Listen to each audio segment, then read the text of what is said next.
So Joseph Parker is going to be taking on Joe Joyce on the 24th of September. Signed, sealed, and done. This fight was supposed to take place previously. For one reason or the other, it didn't take place. Apparently Parker agreed something, whether with BT, with Frank Warren, then he signed for when he was with Matchroom, then he left Matchroom, went to Boxer, and then maybe tried to get some fights there. They couldn't get the fights, and all of a sudden now everything's been wrapped up back, and now he's going to go on and fight Joe Joyce. What do you guys think about this fight? I think it's going to be an interesting clash of styles.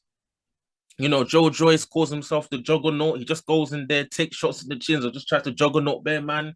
You got Joseph Parker, by heavyweight standards, he's definitely got good foot speed, got good hand speed as well. Knows his way around the ring, and of late he's not been looking as so tentative and gun shy in the ring. He's looking a bit more tough, a bit more rugged, especially how he looked more rugged in that second Derek Chisora fight.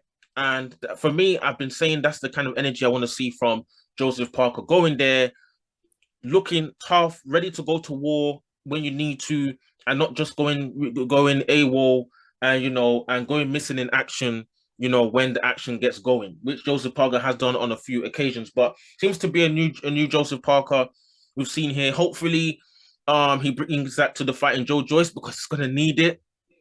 Joe Joyce, the juggernaut, he's known for his chin. Can his chin hold up against Joseph Parker? Joseph Parker arguably going to be the best fighter. He's gonna fight since becoming a professional. Obviously, Joe Joyce has fought people like Takam. Obviously, a washed out Bermain Stavern, Ustinov. Brian Jennings. He's fought some good fighters and got them beaten them, whether UD or stoppage, got the job done one way or the other. And it's obviously his most recent victory against Takam, taking full big shots on the chin and somehow still getting Takam out of there. Can Joe Joyce, get Joseph Parker out of there? For me, it's going to be a very interesting fight. What I'm going to be interested in is to see how. I forgot to even give credit. Beat Daniel Dubois as well, did Joe Joyce? Totally forgot about that one. Joe Joyce, that he stopped him. Listen, the jab was causing Dubois problems, but that just goes to show that for me, Joe Joyce is someone that he very awkward guy. Is like is like his arms is not moving in sync with what his legs, his feet are doing. His feet are doing really odd, awkward fighter. Very George Foreman esque, but he's got a bit better coordination in terms of his foot movement than Joe Joyce. But in terms of those club, then he's got a better coordination in terms of his foot movement than George Foreman. But in terms of like his clubbing shots, it's very similar, just a bigger version of in terms of physical size, like George Foreman. But it's going to be interesting to see what game plan Joe Joyce comes out with, because just Joe Joyce want to be in there taking flush shots on the chin. I don't think he needs to be doing that because obviously Joseph Parker's looking a lot heavier handed now. And at the end of the day, you know, Joe Joyce is still a human being. You can't just be taking big shots on the chin like that. So I suspect, obviously, the question is going to be whether Joe Joyce respects maybe his power as much as maybe he does Daniel Dubois, for example. I suspect even if he doesn't, I suspect he's not going to want to take big shots on the chin from Joseph Parker like that. So I suspect you're probably going to see similar boxing, not fully, but something similar to how he boxed against against Daniel Dubois in a similar fashion. Not totally, but I feel like he's gonna not totally where he's not wanting to get caught too much, but I don't think he's gonna respect Joseph Parker's power as much as he did Daniel Dubois, just because of the fact that who has Joseph Parker really knocked out? He's not got the best resume for knockouts, one shot knockouts. And for me, if Joe Joyce is taking Daniel Dubois' power, he's taking Joseph Parker's power as far as I'm concerned. But that doesn't mean I feel like Joe Joyce is going to be walking in there trying to take big, massive flush shots on the chin, because one day will be one day, and that one day will be knocked out.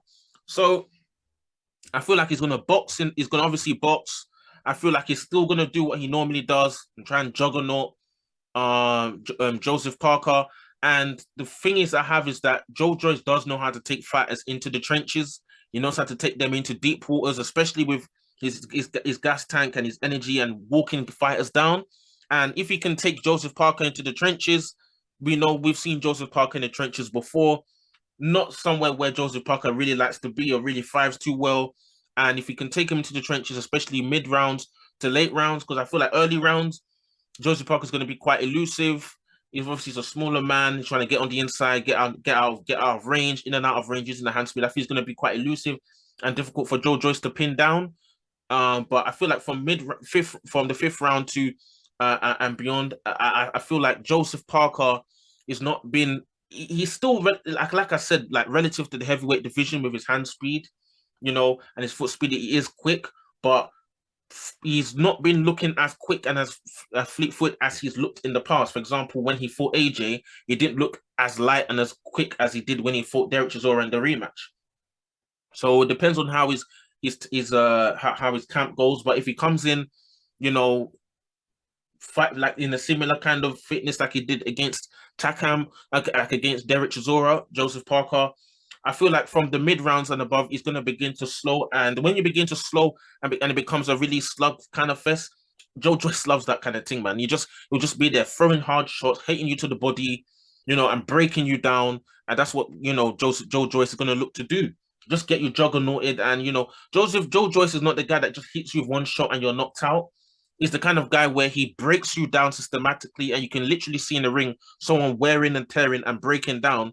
And it's a similar thing that Dylan White was doing to Joseph Parker. He broke him down, hit him to the body. He dropped him twice.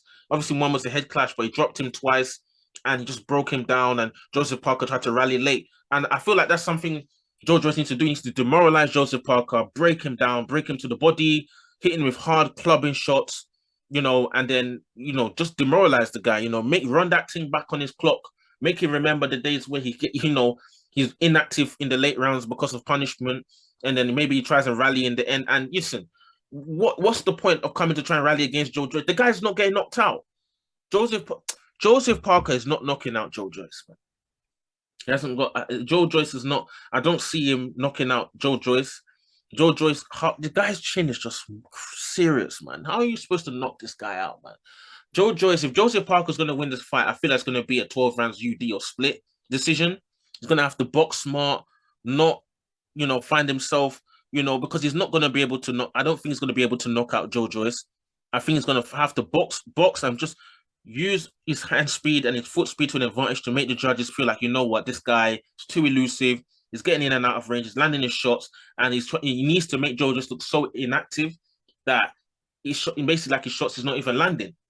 But overall, I think it's going to be a good fight. A Joe Joyce good clash of styles versus Joseph Parker. They have said there's a rematch clause, and it's quite disappointing that they've put a rematch clause in there. No one's got a belt. No one's got a title. I don't know why we're putting rematch clauses in there, because so if Joe Joyce loses, then we have to see the fight again. For what? If you lose, you lose. It's just like it should be like an eliminator. It shouldn't be having to rematch clauses. If you back yourself, man, you don't have a title, you don't have a belt, get the fight done and move on to the next one. And I did see on the press conference that Joseph Parker was getting pissed off, talking about that basically he feels like they're trying to move like Joe Joyce is the A side, and I can understand him because you were a former WBO champion, you had a belt, you fought better fighters than you have a better resume in terms of people you fought than Joe Joyce. You fought for someone like Joseph Parker. He's fought AJ. He's fought Dylan White. He's fought Andy Ruiz. He beat Andy Ruiz at home. So for him, he feels like for them to be saying Joe Joyce is the A side, where what stadiums have you fought in? You haven't even fought. I can see where where he's coming from, but that's come to the negotiation things, man. I'm not really, that's not for me. All I care about is like, let me see the big fights. Drop your comments in the comment section below. Let me see what you guys are saying about this fight. Who's gonna win, Joe Joyce or Joseph Parker? Is Joe versus Joseph? Getting the names mixed up a little bit here, but drop your comments. Let me see what you guys think about this fight. Cool.